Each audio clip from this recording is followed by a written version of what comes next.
तो चलिए आज के इस दिलचस्प विश्लेषण में सीधे गोता लगाते हैं। आज हम महाराष्ट्र के कोंकण इलाके में छिपे एक ऐसे भयानक रहस्य को डिकोड करने वाले हैं जो सच में रोंगटे खड़े कर देगा। ये सिर्फ कोई आम भूतों की कहानी नहीं है, ये इंसानी फैसलों और उनके खतरनाक अंजाम की एक बहुत ही गहरी कहानी है। कहते हैं ना, अतीत को चाहे कितना भी गहरा दफना दो, वो कभी ना कभी बाहर आ ही जाता है।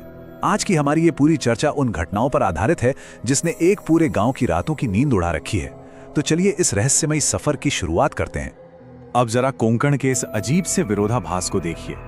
एक तरफ इसके खूबसूरत पहाड़ और एकदम शांत झरने हैं जो किसी का भी मन मोह लें, लेकिन इस खूबसूरती के ठीक पीछे एक बेहद काली सच्चाई भी छिपी है।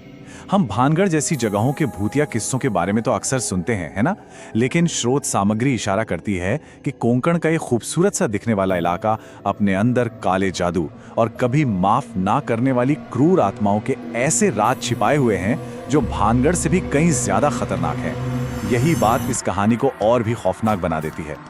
तो कहानी के पहले भाग की ओर बढ़ते हैं। एक अजीब वापसी।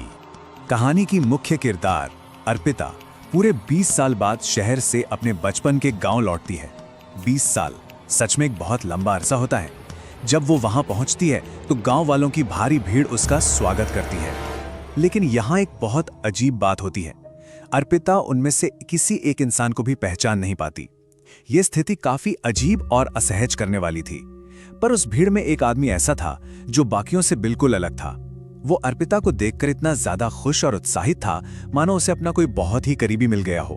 उसके चेहरे की वो चमक सच में बहुत अजीब थी।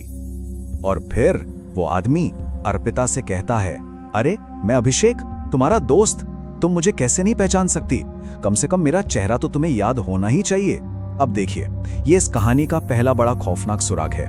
वो खुद को अर्पिता के बचपन का दोस्त अभिषेक बता रहा है। वो हैरान है कि अर्पिता उसे पहचान क्यों नहीं रही है। लेकिन दूसरी तरफ अर्पिता के दिमाग में अभिषेक नाम के किसी भी इंसान की कोई याद ही नहीं है। सोचने वाली बात है कि आखिर अर्पिता की याददाश्त में इतनी बड़ी खाली जगह क्यों है? क्या वो सच में सब भूल चुकी है या इसके पीछे कोई बहुत ही गहरा और डरावना कारण है? आइए कहानी के दूसरे हिस्से की तरफ चलते हैं, वो घना जंगल। तो होता कुछ यूं है कि अर्पिता और सिगरेट पीने के लिए एक एकांत जगह चाहिए होती है और अभिषेक उसे गांव के पास ही एक ऐसे घने अंधेरे जंगल में ले जाता है जहां गांव का कोई भी इंसान जाने की जरूरत नहीं करता। लेकिन कहानी में असली ट्विस्ट तब आता है जब अर्पिता अपनी सिगरेट जलाती है। जो अभिषेक अब तक इतना खुश था वो अचानक से बुरी तरह भड़क जाता है। यह हमारा दूसरा बड़ा सुराग है। वो सिगरेट जलाने जैसी एक छोटी सी बात पर इतना ज्यादा परेशान हो जाता है जिससे साफ पता चलता है कि इस जंगल के कुछ बहुत ही अजीब और सख्त नियम हैं। और फिर वो एकदम से कहता है, सूरज ढल रहा है, रात होने वाली है, मैं रात में यहाँ नहीं रुक सकता, मैं जा रहा हूँ।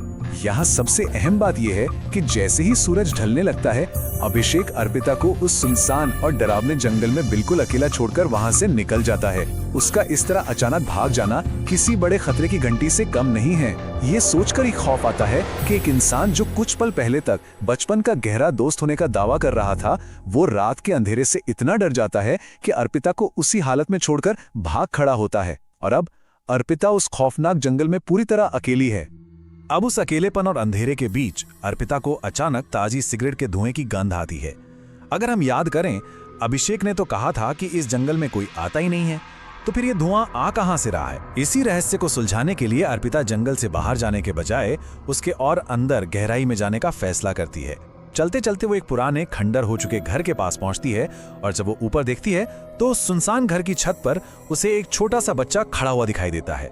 सच कहूं तो सिर्फ इस दृश्य की कल्पना करना ही रोंगटे खड़े कर देता है। और यहीं से शुरू होता है कहानी का तीसरा और सबसे खौफनाक मोड़।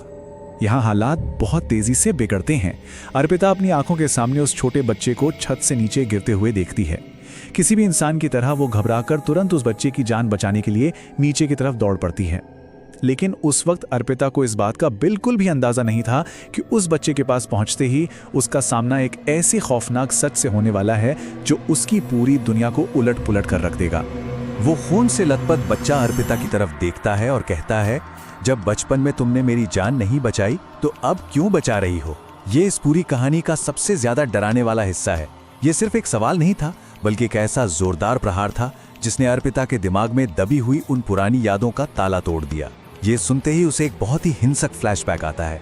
उसे याद आता है कि बचपन में वो खुद भी वहां से गिरी थी और उसके सिर पर बहुत गहरी चोट आई थी। उसी चोट की वजह से उसकी याददाश्त चली गई थी और यही कारण था कि वो गांव वालों को या अभिषेक को नहीं पहचान पा रही थी। अब यहाँ एक बहुत ही भयानक और तार्किक सवाल खड़ा होता है। अगर अर्पिता के हाथों में एक मरता हुआ बच्चा है तो वो बड़ा आदमी कौन था जो उसे गांव में मिला था और उसे इस जंगल तक लेकर आया था? तार्किक रूप से तो ये बिल्कुल नामुमकिन है कि कोई इंसान एक ही समय में एक बड़ा आदमी भी हो और एक मरता हुआ बच्चा भी। ये विरोधाभास इस बात का पक्का सबूत है कि यहाँ कुछ बहुत ही डरावनी और अलौकिक ताकतें काम कर रही हैं। और तभी वो सारा भ्रम कांच की तरह टूट जाता है। अर्पिता की बाहों में जो खून से लथपथ बच्चा था वो अचानक हवा में गायब हो जाता है और ठीक उसी पल जंगल के उस घने अंधेरे से वही बड़ा अभिषेक बाहर निकल कर आता है।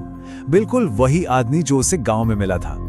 यहाँ ये बात एकदम शीशे की तरह साफ हो जाती है कि वो बच्चा और ये बड़ा आदमी दोनों एक ही हैं। वो कोई जीता जागता इंसान नहीं है, बल्कि एक ऐसा साया है जो अपनी मर्जी से समय और रूप दोनों बदल सकता है। और फिर अभिषेक एक ऐसी भयानक घोषणा करता है जो हर शक को यकीन में बदल देती है। वो कहता है, ये मेरा जंगल है। आज 20 साल बाद जिसका मुझे सबसे ज्यादा इंतजार था वो मेरे सामने खड़ी है। ये साबित करता है कि वो कोई आम इंसान नहीं बल्कि एक इंतकाम की आग में जलती हुई आत्मा है और ये पूरा जंगल उसका अपना इलाका है। सबसे खौफनाक बात तो ये है कि वो पिछले 20 सालों से सिर्फ और सिर्फ अर्पिता के लौटने का इंतजार कर रहा था। मतलब अर्पिता का इस जंगल में आना कोई इत्तेफाक नहीं था बल्कि एक बहुत ही सोची समझी खौफनाक चाल थी। अब आते हैं कहानी के चौथे हिस्से पर, दादी का काला सच। जंगल से भागकर जब अर्पिता अपनी दादी के पास पहुंचती है और उन्हें सब कुछ बताती है तो एक ऐसा सच सामने आता है जो खून जमा दे। 20 साल पहले वो दोनों बच्चे उस छत से गिरे थे, लेकिन दादी ने सारा इल्जाम अपने सिराने के डर से एक बेहद स्वार्थी फैसला लिया। उन्होंने सिर्फ अर्पिता को अस्पताल पहुंचाया और अभिषेक को वहीं तड़पने के लिए छोड़ दिया। पर सबसे ज्यादा दिल दहला देने वाली बात यह है कि उसी रात दादी ने अभिषेक को अधमरी हालत में उसी जंगल में ले जाकर दफना दिया था और इस भयानक अपराध पर पर्दा डालने के लिए ही अर्पिता को हमेशा के लिए शहर भेज दिया गया था। चलिए अब बढ़ते हैं अब कहानी के आखिरी हिस्से की तरफ, न भूलने वाला खौफ। अर्पिता की दादी बाहर से देखने में चाहे कितनी भी शांत लगें, लेकिन अंदर ही अंदर वो एक भयानक यातना झेल रही हैं। अभिषेक की आत्मा हर रात उनके पास आती है और उन्हें खौफ के समंदर में धकेल देती है। वो सोने से डरने लगी हैं। लेकिन इस पूरी कहानी का एक बहुत ही महत्वपूर्ण पहलू यह है कि दादी अपनी सजा को पूरी तरह से स्वीकार करती हैं। उन्हें पता है कि उन्होंने एक मासूम बच्चे को जिंदा दफनाया था, इसलिए अभिषेक की मौत का पूरा पाप उनके सिर पर है। एक ऐसा गहरा अपराध बोध है जिसका दुनिया में कोई प्रायश्चित नहीं है। अब इतनी भयानक सच्चाई जानने के बाद कोई भी यही सोचेगा कि अर्पिता न्याय के लिए कोई कदम उठाएगी, लेकिन इंसान का स्वार्थ यहाँ एक बार फिर जीत जाता है। अर्पिता को अपने शहर की आरामदायक जिंदगी और अपने करियर की चिंता सताने लगती है, इसलिए वो ये फैसला करती है कि वो इस खौफनाक सच को कभी किसी के सामने नहीं लाएगी। वो उसी दिन तुरंत गांव छोड़कर वापस शहर की तरफ निकल पड़ती है और इस तरह वो काला सच हमेशा हमेशा के लिए उसी गांव की मिट्टी में दफन रह जाता है। कहानी का आखिरी दृश्य सच में बहुत गहरा असर छोड़ता है। जैसे ही अर्पिता की कार गांव की सीमा से बाहर जा रही होती है, वो मुड़कर पीछे देखती है। वहां गांव वालों की भीड़ खड़ी है और उस भीड़ के ठीक बीचों बीच अभिषेक एकदम शांत खड़ा है और अर्पिता की तरफ हाथ हिलाकर उसे अलविदा कह रहा है। ये दृश्य बिना कुछ कहे इस बात की पुष्टि कर देता है कि अर्पिता भले ही वहां से भागने में कामयाब हो गई हो, लेकिन उस गांव का वो खौफनाक इतिहास और वो भारी अपराध बोध हमेशा हमेशा वहीं मौजूद रहेगा। उसे कभी मिटाया नहीं जा सकता। तो आखिर में हमारे सामने एक बहुत ही विचारोत्तेजक सवाल आकर खड़ा होता है। क्या असली खौफ बाहर भटकने वाली आत्माओं का होता है, या फिर उस अपराध बोध का जो दादी को हर रात सोने नहीं देता? अतीत में किए गए हमारे बुरे कर्म और हमारे स्वार्थी फैसले किसी न किसी तरह वर्तमान को डराने का रास्ता खोज ही लेते हैं। हमारा आज का ये विश्लेषण यहीं खत्म होता है, लेकिन ये सवाल शायद काफी लंबे समय तक हमें